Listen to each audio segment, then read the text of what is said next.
Tiga.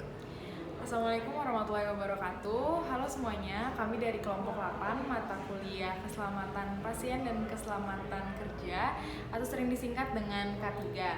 Nah, di sini kami bertujuan untuk menjelaskan materi 6 sasaran keselamatan pasien yang di dalamnya itu terdapat 2 materi yang akan kami jelaskan, yaitu peningkatan komunikasi yang efektif dan penurunan risiko pasien jatuh. Sebenarnya materi intinya adalah 6 sasaran pasien keselamatan. Namun yang kita bahas adalah peningkatan komunikasi yang efektif dan penurunan risiko jatuh pada pasien. Keselamatan pasien disebut juga dengan pasien safety. Keselamatan pasien ini adalah langkah kritis pertama yang diambil untuk memberikan pelayanan yang terbaik bagi pasien. Menurut Departemen Kesehatan tahun 2006, rumah sakit itu juga memiliki keselamatan pasien, di mana dia akan memberikan pasiennya itu rasa aman. Kemudian yang dimana tujuannya itu mengurangi dan mencegah risiko terjadinya insiden keselamatan pasien. Perawat yang tidak bisa berkontribusi akan mempengaruhi keselamatan pasien yang terjadi. Perawat yang tidak bisa tanggap, tidak cepat, dan tidak peka akan suatu situasi itu akan mempengaruhi informasi klinis dari keselamatan pasiennya. Nah, selanjutnya kita akan membahas apa sih yang namanya pasien safety itu dan juga bagaimana caranya meningkatkan komunikasi yang efektif dan mengurangi risiko pada pasien Nah, kemudian ayo sama-sama kita belajar dan melihat videonya. Jadi di sini saya akan menjelaskan peningkatan komunikasi yang efektif, teknik SBAR. Komunikasi SBAR merupakan cara untuk mengatasi faktor penyebab IKP, insiden keselamatan pasien. Kegagalan komunikasi berdampak terhadap komunikasi tidak efektif yang dilakukan perawat sehingga 80% menyebabkan kejadian malpraktek, meningkatkan biaya operasional, biaya perawatan, penyembuhan, dan menghambat proses pemberian asuhan keperawatan.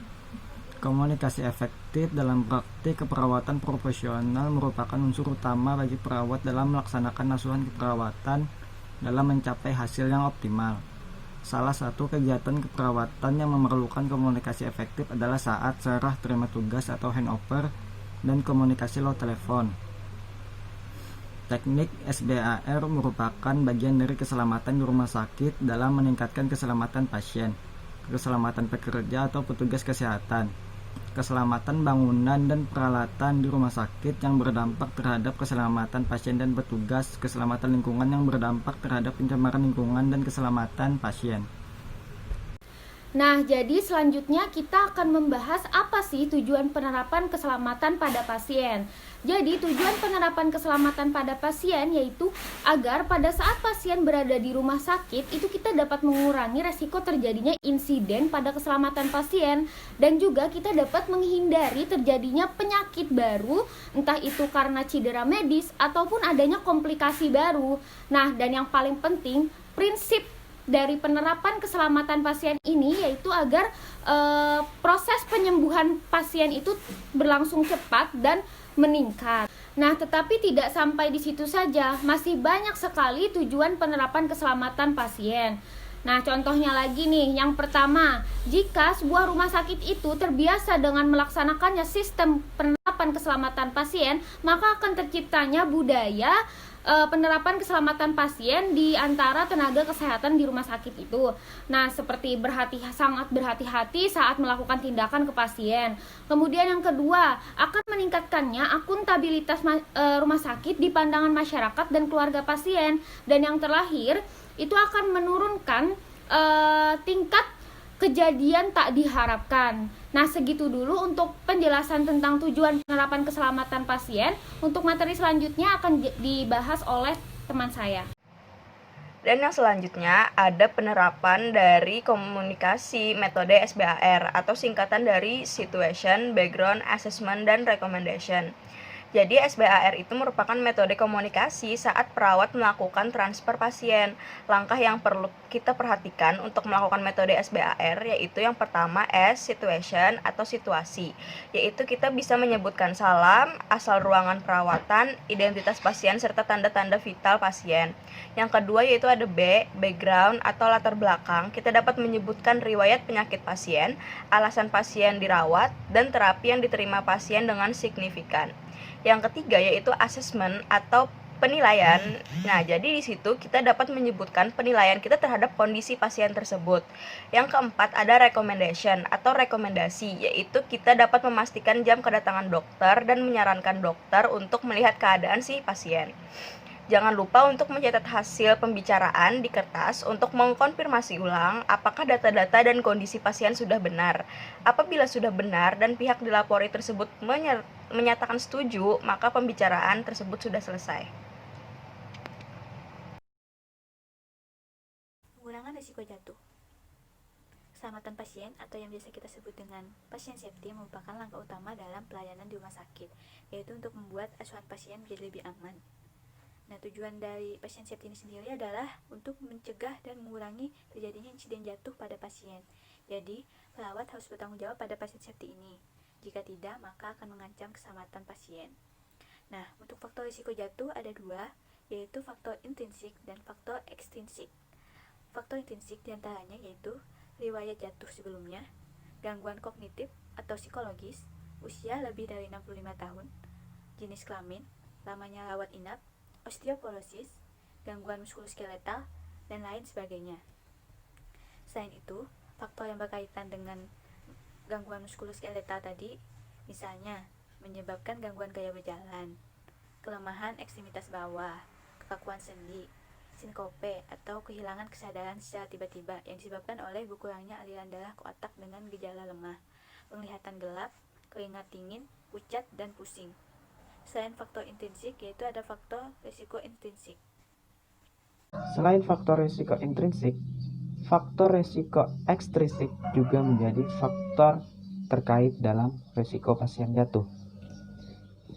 Perawat, sarana, dan fasilitas merupakan salah satu faktor ekstrinsik yang dapat diantisipasi. Yang menjadi faktor ekstrinsik ialah antara lain faktor perawat yang kurang dalam memberikan asuhan keperawatan sehingga lalai dalam keselamatan pasien. Lalu, lingkungan yang kurang mendukung meliputi cahaya ruangan yang kurang terang, lantai licin, tempat berpegangan yang tidak stabil atau tidak kuat. Adapun cara pencegahan risiko jatuh, yaitu beberapa intervensi yang dapat dilakukan perawat untuk mencegah terjadinya jatuh pada pasien, yaitu yang pertama, mengorientasikan pasien pada saat masuk rumah sakit dan menjelaskan sistem komunikasi yang ada. 2. Bersikap hati-hati saat mengkaji pasien dengan keterbatasan gerak. 3. Melakukan supervise ketat pada awal pasien dirawat, terutama di malam hari. 4. Memberikan alas kaki yang tidak licin. 5. Memberikan pencahayaan yang adekuat. 6. Memasang pengaman tempat tidur, terutama pada pasien dengan non-kesadaran dan gangguan mobilitas. Dan 7. Menjaga lantai kamar menjadi tidak licin. Sehingga kita sebagai seorang perawat harus memperhatikan faktor intrinsik dan ekstrinsik agar pasien terhindar dari hal-hal yang tidak diinginkan. Ya, itu dia pemaparan dari kelompok kami mengenai pasien safety dan beberapa sasaran pasien safety, yaitu ada komunikasi yang efektif dan pengurangan resiko jatuh. Dari video tersebut dapat kita simpulkan bahwa keselamatan pasien rumah sakit adalah suatu sistem di mana rumah sakit membuat asuhan pasien lebih aman. Dan salah satu tujuan pentingnya adalah untuk mencegah dan mengurangi terjadinya insiden keselamatan pasien. Nah, di antara 6 sasaran keselamatan pasien yang kami bahas tadi adalah tentang peningkatan komunikasi yang efektif dan resiko jatuh atau pengurangan resiko jatuh. Komunikasi efektif dalam praktik keperawatan profesional merupakan unsur utama bagi perawat dalam melaksanakan asuhan keperawatan untuk mendapatkan hasil yang optimal. Untuk faktor resiko jatuh itu terbagi dari 2 faktor, yaitu intrinsik dan ekstrinsik.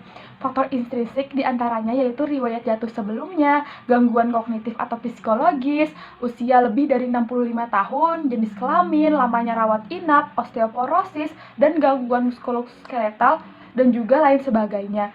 Untuk faktor resiko ekstrinsik pun juga menjadi faktor yang terkait resiko pasien jatuh. Perawat, sarana, dan fasilitas merupakan salah satu faktor ekstrinsik yang dapat diantisipasi.